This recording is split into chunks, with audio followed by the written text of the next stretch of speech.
Assalamualaikum warahmatullahi wabarakatuh. Selamat pagi anak-anak.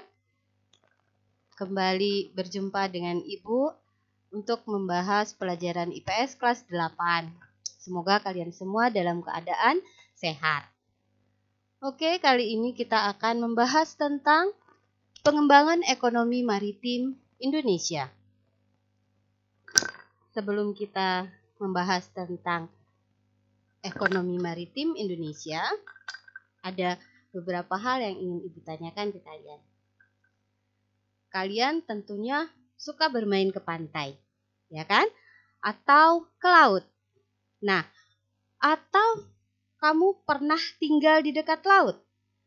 Pasti menyenangkan sekali ya, bermain dan tinggal di daerah laut atau pantai. Tahukah kamu? Indonesia itu merupakan negara kepulauan. Jadi, karena negara kepulauan, potensi di bidang maritim atau kelautan tentu banyak sekali kan? Nah, kalau begitu, mari kita pelajari tentang ekonomi maritim. Seperti apakah sejarah ekonomi maritim di Indonesia? Kita akan bahas tentang itu ya. Dari masa sebelum penjajahan, masa penjajahan, masa kemerdekaan, seperti sekarang ini. Yang pertama, masa sebelum penjajahan. Dahulu nak, salah satu kerajaan maritim terbesar itu adalah Sriwijaya. Pada abad keberapa? Tentunya pada abad ke-5. Oke. Sriwijaya pernah mengirimkan utusan untuk mendirikan perwakilan dagang di daerah Cuanco. Itu adalah daerah Fujian. Di mana? Benar sekali, Tiongkok. Kemudian masa penjajahan. Pada masa penjajahan, negara Portugis, kita pula pernah dijajah Inggris, kemudian dijajah Belanda ya nak. Nah, negara-negara tersebut ketika menjajah negara kita, itu menguasai wilayah maritim Indonesia. Portugis sempat menguasai Maluku pada abad ke-16 dan memperjualbelikan rempah-rempah. Inggris sempat membangun jalur perdagangan dengan Batavia dan Ambon tentunya. Nah, sementara Belanda itu melalui VOC itu menguasai berbagai wilayah di Indonesia. Termasuk perairannya nak. Jadi bukan di daratan saja ya, tapi perairannya juga. Bahkan memonopoli rempah-rempah. Oke, waktu itu kalau dimonopoli berarti mereka yang menguasai nak. Jadi mereka membeli dengan harga yang murah, kemudian mereka jual lagi ke rakyat itu dengan harga yang tinggi. Jadi penjualan wajib ke mereka dan harganya murah, tentunya rendah. Tetapi mereka jual kembali ke yang membutuhkan itu dengan harga yang luar biasa ya. Begitu. Nah, kemudian masa kemerdekaan. Masa kemerdekaan ini kita akan mulai dari masanya Presiden Soekarno ya nak. Untuk masa Presiden Soekarno ini ada salah satu tonggak penting ekonomi maritim Indonesia itu dimulainya di tahun 1957.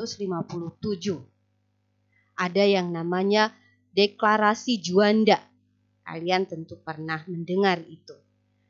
Atau ada pula yang menyebutnya Wawasan Nusantara. Nah, di deklarasi itu nak, Indonesia menyatakan bahwa Laut Indonesia itu merupakan bagian yang tidak terpisahkan dari Negara Kesatuan Republik Indonesia. Jadi seperti itu. Itu pada masa Presiden Soekarno. Kemudian berikutnya adalah masa Presiden Soeharto. Nah, di sini saat itu perhubungan laut dilebur dalam Kementerian Perhubungan namanya. Kemudian ada pula Kementerian Sumber Daya Ikan yang dilebur dalam Kementerian Pertanian. Selain itu juga ada satu perjuangan di masa ini, konvensi PBB tentang hukum laut di Jamaika. Jadi maksudnya itu konsepsi Indonesia itu sebagai negara kepulauan. Jadi dikenal dengan wawasan Nusantara begitu ya nak. Dan ini akhirnya mendapat pengakuan internasional karena perjuangannya itu diakui oleh Perserikatan Bangsa-Bangsa gitu. Kemudian berikutnya, tentu kalian tahu ya, presiden berikutnya itu adalah masa Presiden Habibie. Ingat, itu adalah presiden ketiga Indonesia.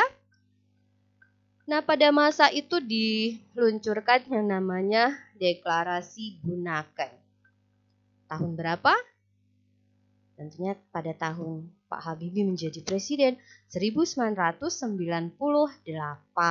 Nah, apa yang ada di dalam deklarasi tersebut? Nah, itu adalah visi pembangunan kelautan Indonesia.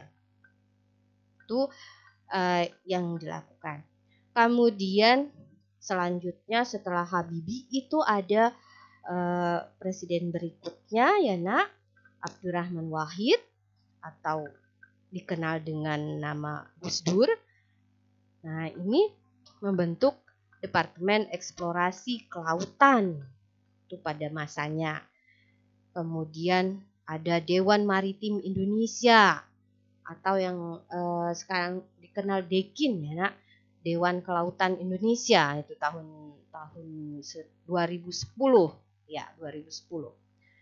Nah, kemudian selanjutnya adalah masa Megawati Soekarno Putri. Ini adalah putri Pak Soekarno yang menjadi presiden. Pada masa Ibu Megawati, ini menyatakan deklarasi maritim itu istilah Sunda Kelapa. Nah, seruan Sunda Kelapa itu terjadi di tahun 2001. Jadi ada isinya itu adalah kebijakan-kebijakan industri maritim di Indonesia. Selanjutnya, masa Presiden Susilo Bambang Yudhoyono. Nah, pada masa Pak SBY, ini ada pemberdayaan industri pelayaran nasional. Semua kapal yang beroperasi di perairan Indonesia, nak, itu harus dimiliki secara domestik seperti itu. Pada masa Pak SBY. Kemudian ada undang-undang juga yang mewajibkan penggunaan kapal berbendera Indonesia. Jadi kapal-kapal laut nasional yang beroperasi di perairan Indonesia itu menggunakan bendera negara kita, negara Indonesia seperti itu. Jadi ada pula undang-undang yang mengatur pemanfaatan laut, termasuk sumber daya alam yang ada di dalamnya seperti itu. Dan yang sekarang masa Presiden Joko Widodo atau Pak Jokowi. Nah, di masa Pak Jokowi sekarang berarti anak itu visi kemaritiman itu menjadi bagian utama di dalam pemerintahan. Karena di situ beliau membentuk Kementerian Kelautan ya, wujudnya itu ya. Kemudian Perikanan, kemudian koordinator bidang maritim seperti itu. Kemudian pencanangan 5 pilar pembangunan Indonesia sebagai poros maritim dunia itu di KTT Asia Timur kala itu tahun 2014. Nah, Sekarang kita lanjutkan ke pembahasan berikutnya. Sekarang kita akan membahas tentang faktor penyebab keragaman hayati laut Indonesia. Karena apa? Laut kita tentunya kaya, ya nak, kaya sekali. Yang ada di dalamnya, sumber daya alamnya yang ada di perairan Indonesia atau di laut Indonesia itu sangat bagus, banyak, beragam pula. Nah, kenapa kok beragam? Berbeda dengan misalnya negara yang lain. Nah, itu ada faktor penyebabnya keragaman hayati laut kita.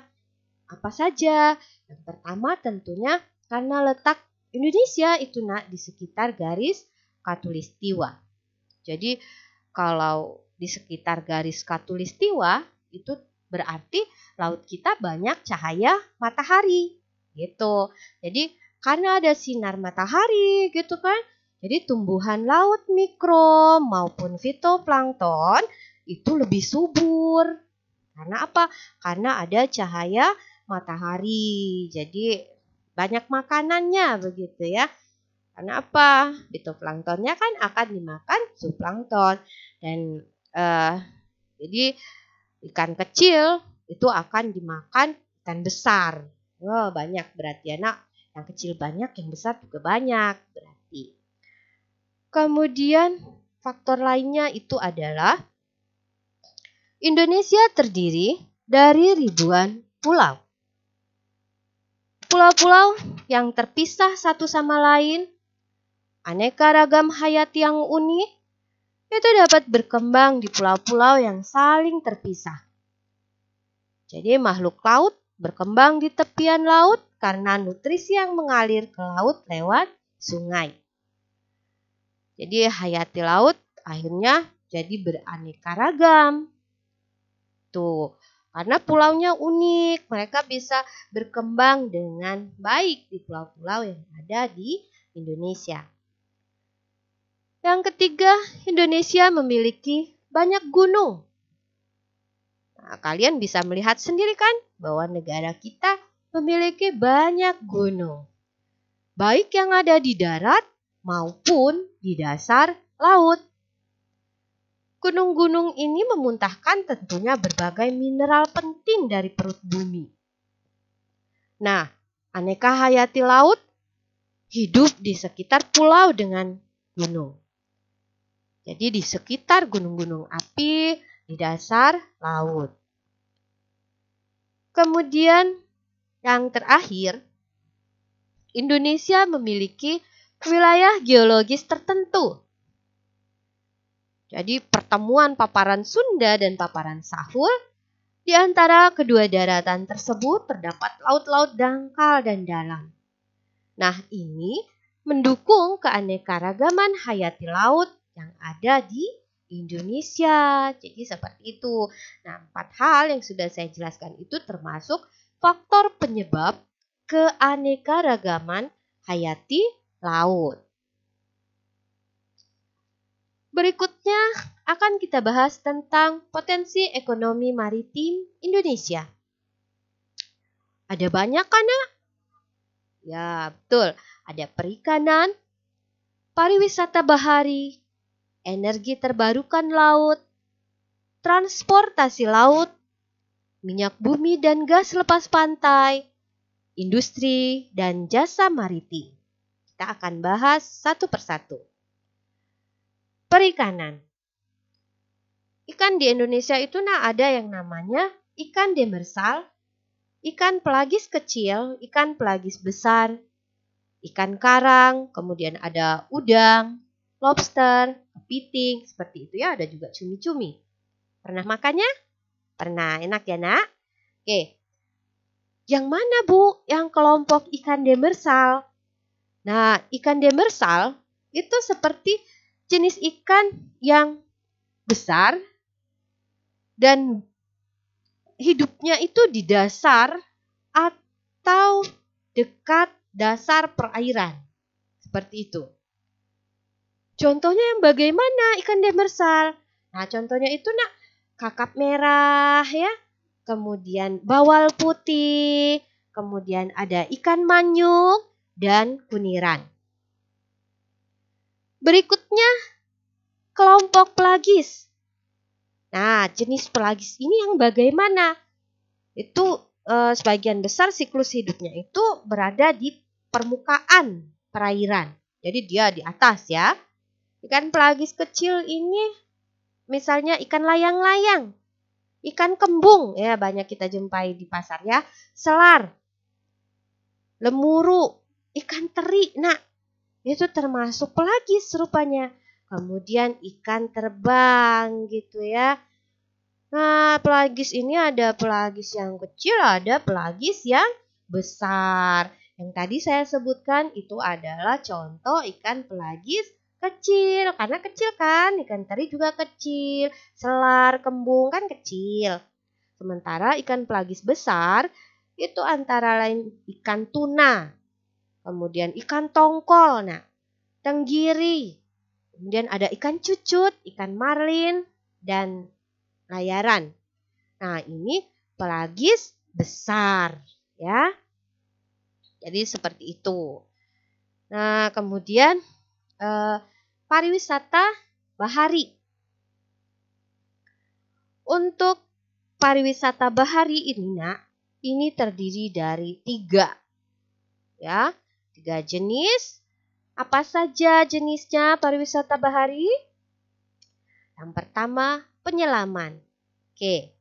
Yang kedua, aktivitas pantai. Dan yang ketiga, pelayaran. Nah, penyelaman ini yang paling populer.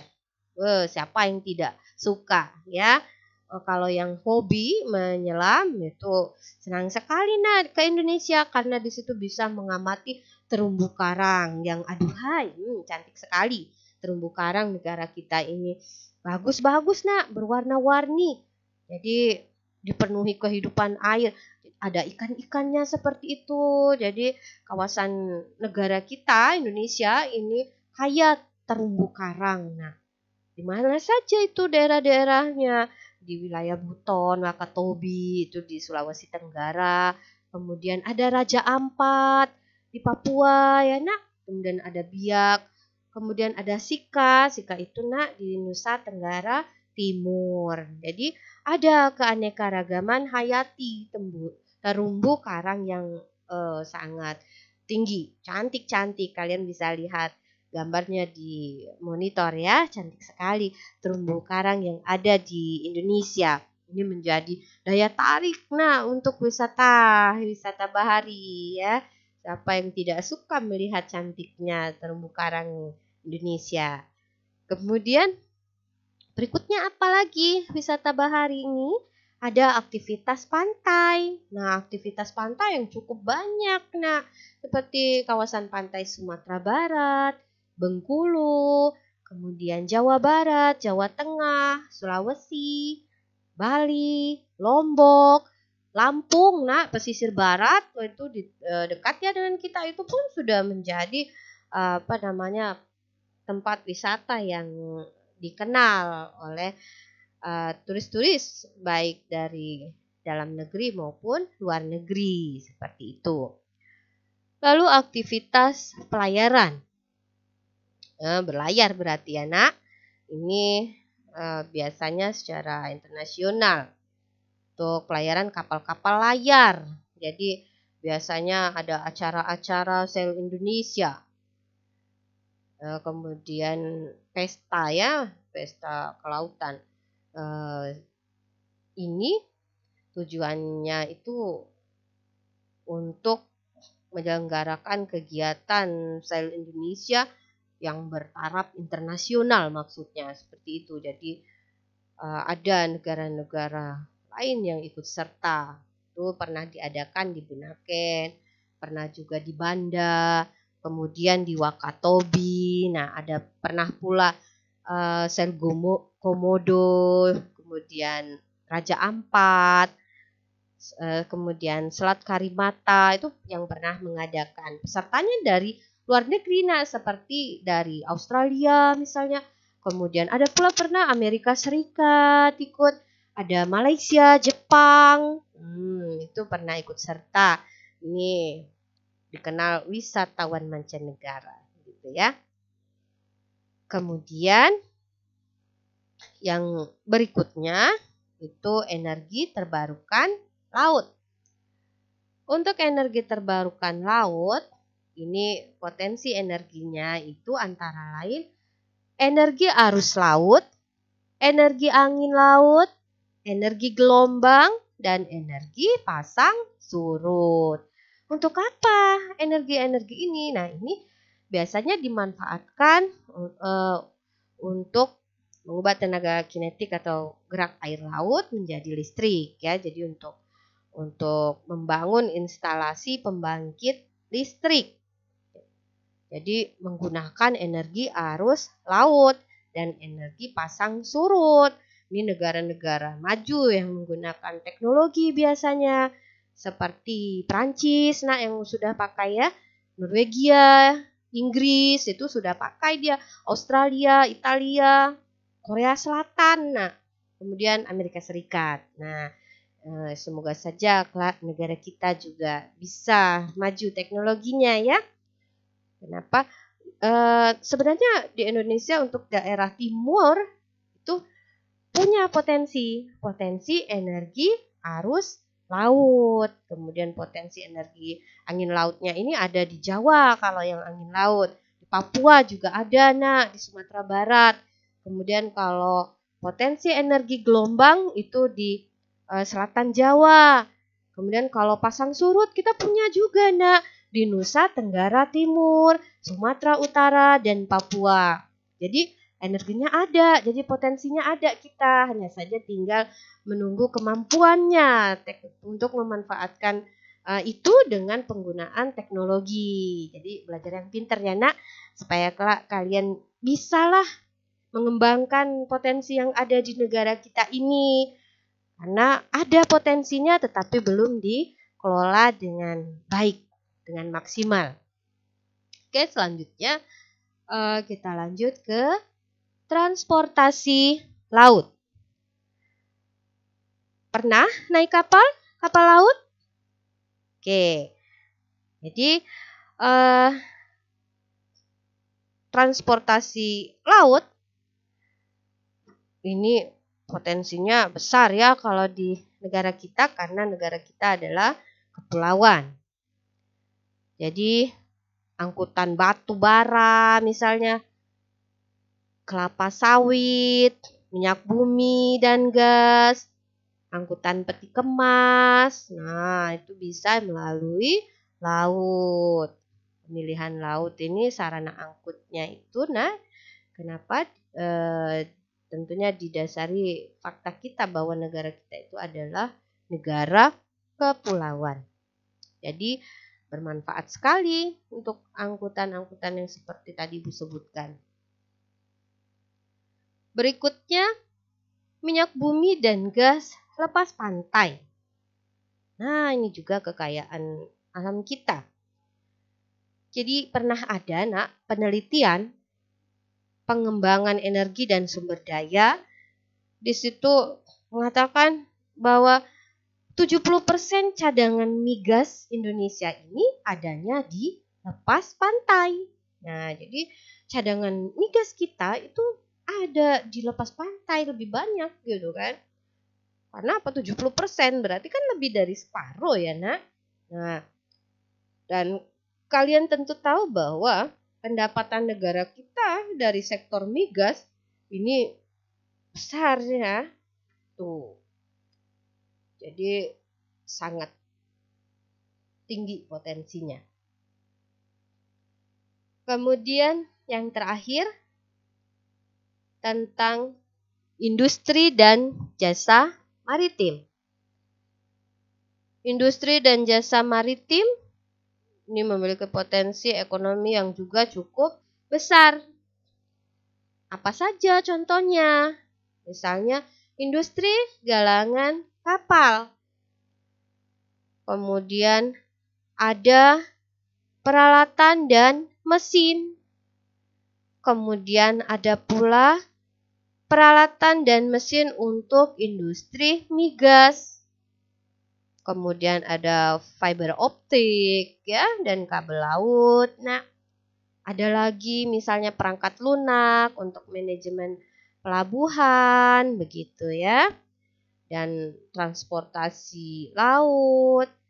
Kemudian ada pula perangkat lunak untuk prediksi lokal, sumber ikan, kemudian cuaca dan kondisi oseanografi seperti itu.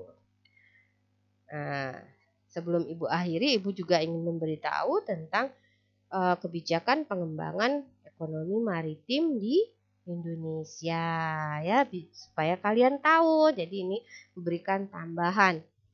Misalnya apa saja Bu? Menyediakan lahan khusus untuk pengembangan ekonomi maritim. Kemudian ada pula kebijakan mengembangkan pengolahan ikan. Kemudian meningkatkan pengolahan pelabuhan. Kalian lihat sekarang pelabuhan-pelabuhan, wow, bagus-bagus ya.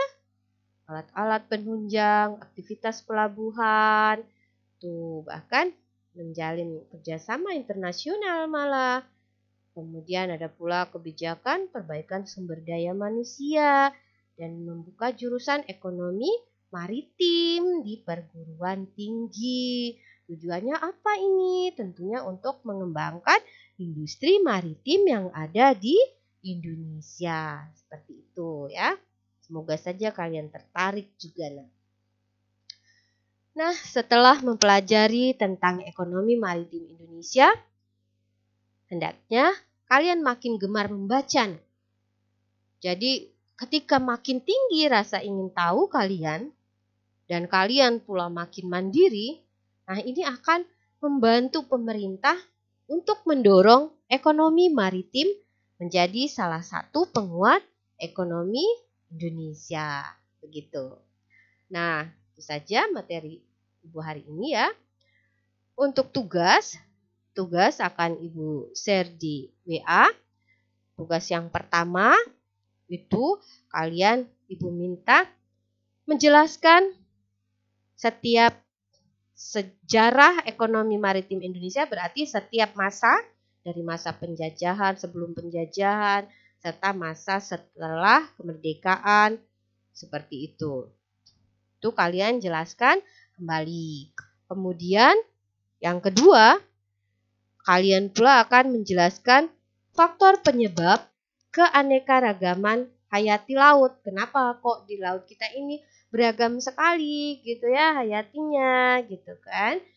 Nah, kemudian yang ketiga, Ibu akan minta kalian menjelaskan potensi ekonomi maritim yang ada di Indonesia.